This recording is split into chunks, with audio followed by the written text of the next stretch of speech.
ओशाची तयारी करताय का मॅडम? होय होय. हां, आज तुमचा ओसा का? होय होय. अच्छा, गौरीला तुम्ही कसं काय करणार आता तुम्ही? सांग आता तू जरा. आम्ही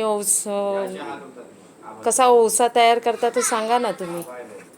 ओसायला तर आम्ही तिची सगळी फळं फुलं जे आमच्या आवारामध्ये आम्ही जे तयार करतो ते सगळं असं तुपामध्ये मांडणार आणि त्याच्याने तिला ओवाळणार. अच्छा अच्छा. आणि तिला सगळं सांगणार की असं आमच्याकडून नेहमी करून घे, याच्यामध्ये आणखीन प्रगती करून घे. तिच्या कृपेने ते सगळं व्यवस्थित करून घेणार ती. आणि ती दोरा घेण्याची काय तुमची पद्धत? ती दोरा घेण्याची पद्धत आमची पूर्वापार आहे. हां हां. तुमच्या सासूबाई पण घ्यायच्या का? हो हो हो.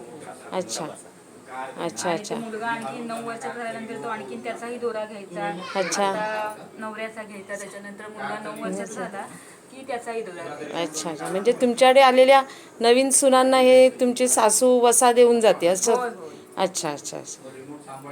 आता ह्या सुपात तुम्ही सगळी फळं फुलं मांडणार का? हां, फळं फुलं जेवढं आजूबाजूच्या परिसरामध्ये आहे आम्ही केलेलं ते सगळं तिला दाखवणार. अच्छा. आणि हां. त्याच्याने तिला ओवाळणार. Okay okay okay.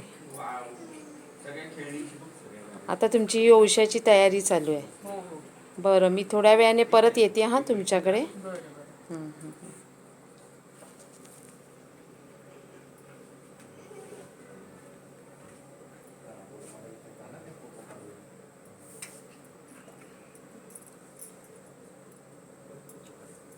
लवकर